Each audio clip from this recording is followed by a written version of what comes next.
म्हणजे सत्तेत असून सुद्धा हे भांडणं का, असं का वाटतं तुम्हाला? चालू आहे आता, भाऊ आहेत, 3 भाऊ, थोड्या गोष्टी कुरगुड्या होणारच आहे. संजय राऊत शिंदे यांना मुख्यमंत्री पदाची लॉटरी लागली होती, परंतु तो त्यांना टिकावता नाही आलेली आहे. हे बघा, आता गणेश नाईकांनी काय बोलावा हा त्यांचा विषय आहे.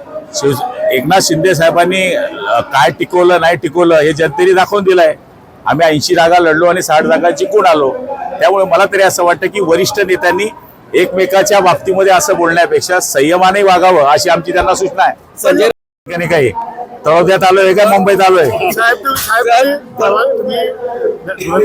अहो, तळोद्यात आलोय ना. पहिले का तळोदा विचारणार का डायरेक्ट मुंबई विचारणार? तळोद्यामध्ये आज लाडक्या बहिणीची रक्षाबंधन साजरी केलेली आहे. कशा पद्धतीने रक्षाबंधनची ती साजरी झाली, काय सांगणार आपण? हे बघा, शिवसेनेचं जे पूर्वीपासून कार्य आहे, 80% समाजसेवा आणि 20% राजकारण, त्याच्या आधारावर या ठिकाणी आदरणीय हमशाबाई चंदूभैया आणि त्यांच्या नेतृत्वाखाली तळोदा शिवसेना शाखेने या ठिकाणी हा सुंदर उपक्रम राबवलेला आहे.